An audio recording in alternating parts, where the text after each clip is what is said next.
Well, hello, my name's Mandy and my channel is Mandy Sorts It Out, and this video is going to be on the food I ate in the last week while I was back at home, and I'm going to compare that with the food I ate when I was away from home and see if I can learn anything.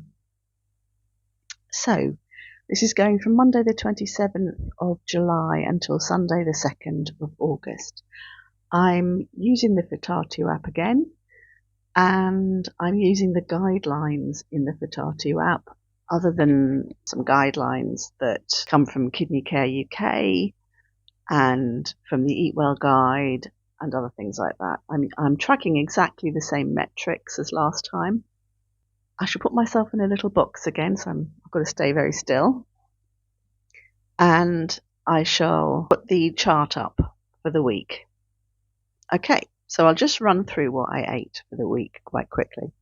Monday 27th, but didn't have any breakfast. For lunch I had a cheese, mayonnaise and lettuce roll on homemade wholemeal bread. Here's a photo.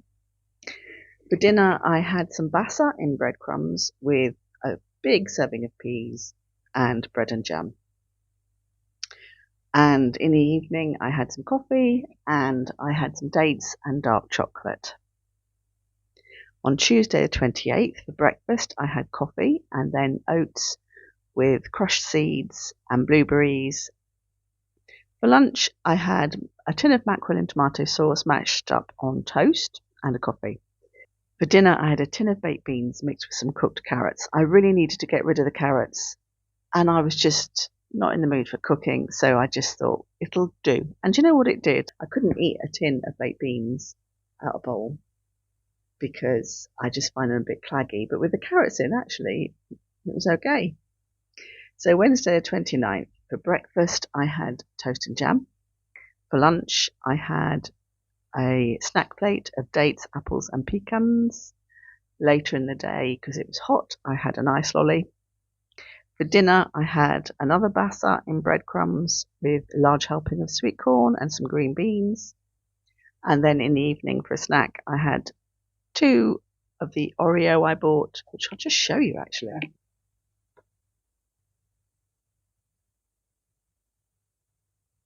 They have such an intense smell.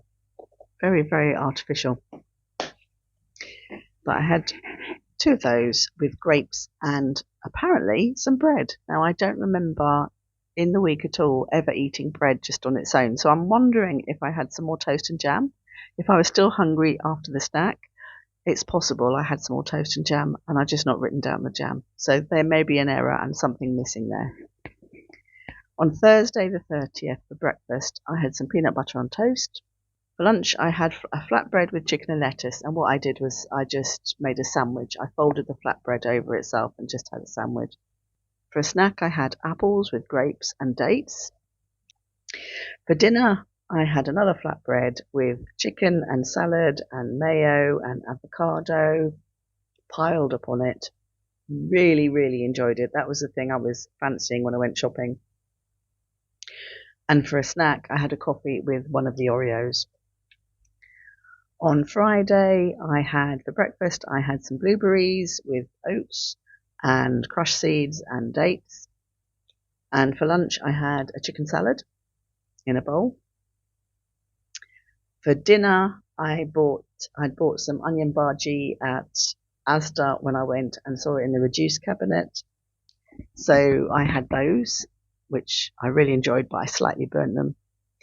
And then I had some plain chocolate afterwards. And later on I needed a snack and I had some jam on toast. On Saturday 1st, I had a tuna salad with coleslaw and new potatoes. I really enjoyed that. For dinner, I had some coleslaw left that needed using up, so I mixed some cheese in with it, had some more news, and had some grapes with some yogurt. And for a snack, I had 2 Oreos with a coffee. And Sunday the 2nd, breakfast was 2 coffees. Lunch was a snack plate with pecans, apples, beetroot, cucumber, dates, some coleslaw, and I had some jam and toast as well. I was quite hungry at that lunchtime. And for dinner, I had some coleslaw mixed with cheese again. and some more grapes and yogurt. When you make your own coleslaw, it does tend to make a lot. Another snack in the evening was 2 Oreo. So that was the whole day. So for the chart, as you can see, everything in green is when I have come in within the guidelines that are given. So with the salt, it's under a certain amount. With the fats, it's in the guidelines. I haven't done anything about the calories because I'm not sure it's actually good to come in under, especially so far under. One day, on Saturday, I had 1,084 calories. Well, roughly, because nothing's exact in this game.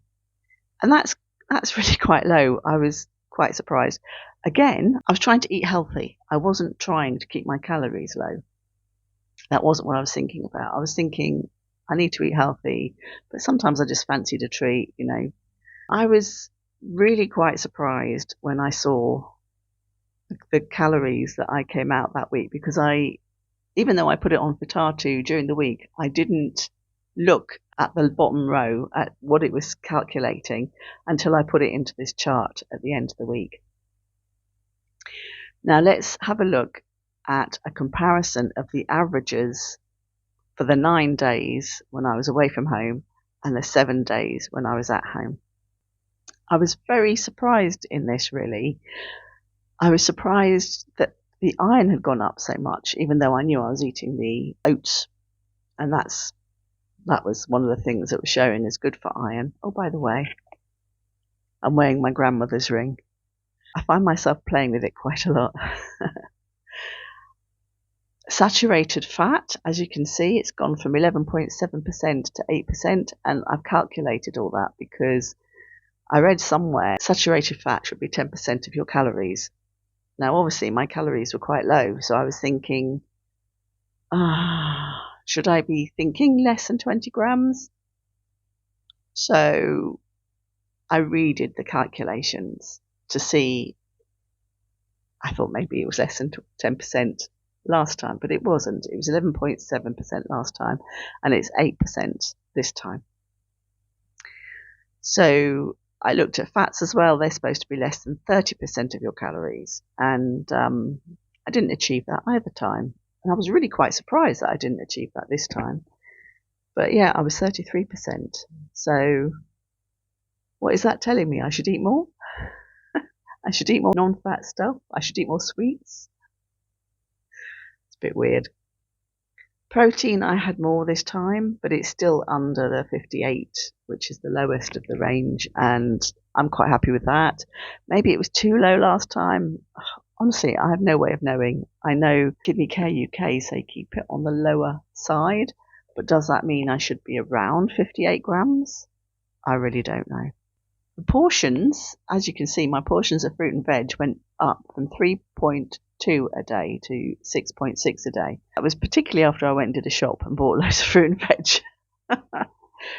But I was quite surprised to find, I went up to 9 portions a day, which I was surprised to see. It was an average of 6.6 portions a day.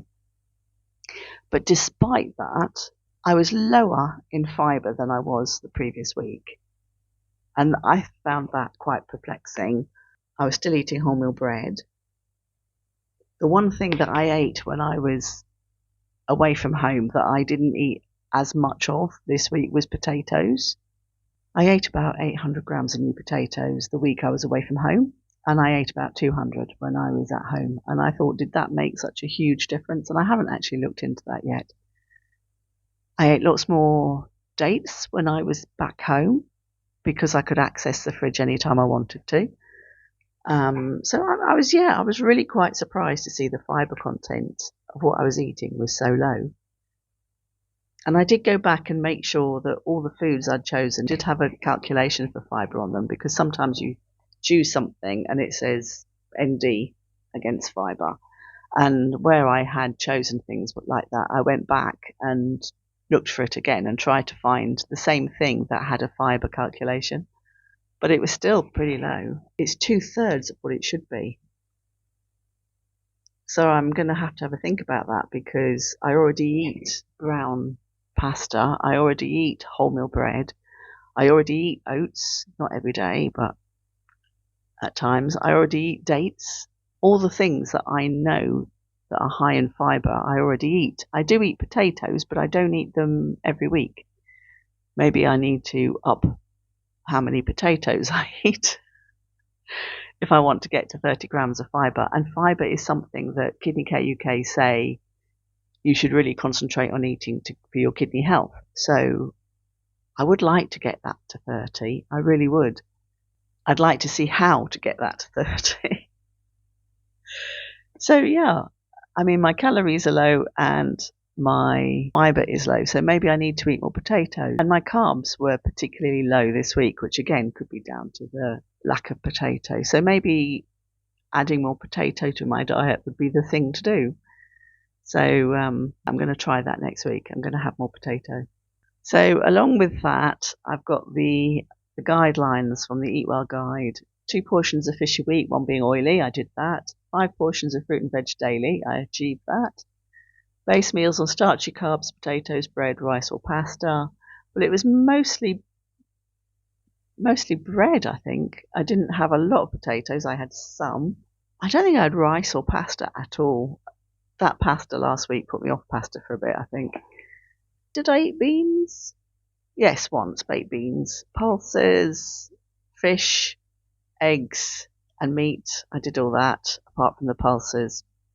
Limit red meat to 70 grams a day. Did that because I didn't eat any. Include milk, cheese and yogurt. I included a little bit of cheese and some yogurt. Opt for lower fat, lower sugar or calcium fortified unsweetened plant-based alternatives. Whatever. I think it was, my yogurt this week is definitely low fat. Choose unsaturated oils and spreads and consume them in small amounts. I haven't actually checked if my spread is unsaturated or the mayonnaise. I haven't actually checked those.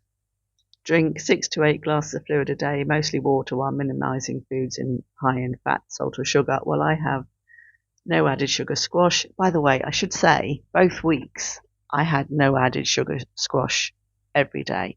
And I put that I had about 500 ml, which is 10 calories. I probably should have doubled that to 1 litre.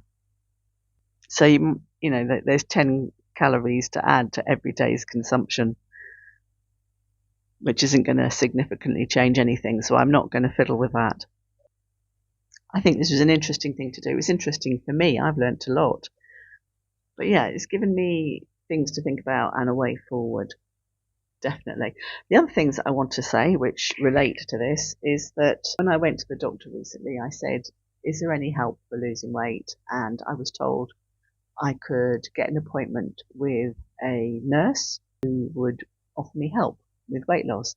But the doctor did say to me, probably heard it all before, but actually it was so useful. I saw this nurse and we had a good chat, and I told her about my upbringing. I told her about my eating disorder, and I said I just wanted some accountability.